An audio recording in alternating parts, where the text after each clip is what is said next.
माझं नाव दत्तात्रय बाबूराव पाठक.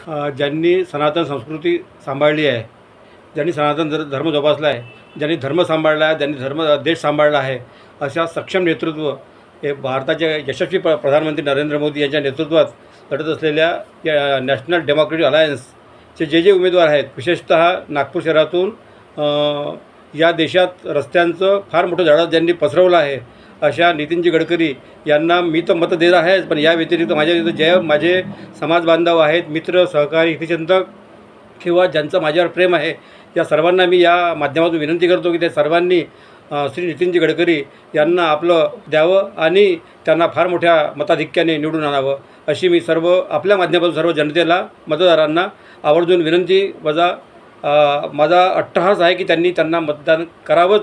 ही या नागपूरची शान, आन, मान आणि प्रतिष्ठेचा आणि मोठ्या परंपरेचा आणि सनातन संस्कृतीचा विजय असेल. माझं नाव रेखा नेवारे आहे. मी नागपूरवरून बोलत आहे, सहकारनगर. माझा मत मी कमळला देते. मी मोदीजींना देते माझा. रमीला, मी नागपूरहून बोलत आहे. मोदीजींनी भरपूर कामं केले आहेत.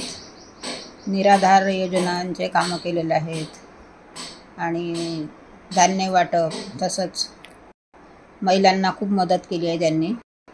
त्याच्यामुळे माझं बहुमोल मत मी मोदीजींना देणार. भागीरथी पुरणगुरू, सरकारी नगर, शीतलामाता मंदिर. मी नितीन गडकरी साहेबांना माझं वोट देणार आहे. नितीन गडकरी साहेबांनी अपंग लोकांना खुर्चीसुद्धा दिली आणि ते भजन मंडळाचं पण ते दिलं आणि महात्मा फुलेवरती त्यांनी लोकांची डोळ्याचे ऑपरेशनसुद्धा केलं आणि खूप काही केलं नितीन गडकरी साहेबांनी. कौशलबाई, नागपुर.